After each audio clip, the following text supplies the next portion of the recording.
idan mai kan bari ya zo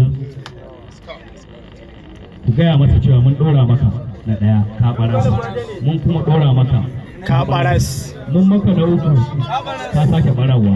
Saboda haka ka koma garin ku, ka tafi a Kwanga, sannan ka tafi Benue, ka je can ka sake maka tarbiyya.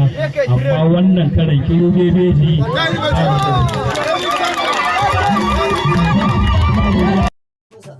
wai wace ce mijinta ke ta kwatancenta kan kyawawan hali game da nagartarta, wace gwamna mijinta ke yaba kwazanta kan cewa a ta tsare mutunci na gidanta, masoya na mijinta duka ta ɗauka nata, komai tsanani in babu ba ta gudun nata, na cewa ce fasiledi kuma farfesa a kabu cikin ƙasa idan ka cire hau.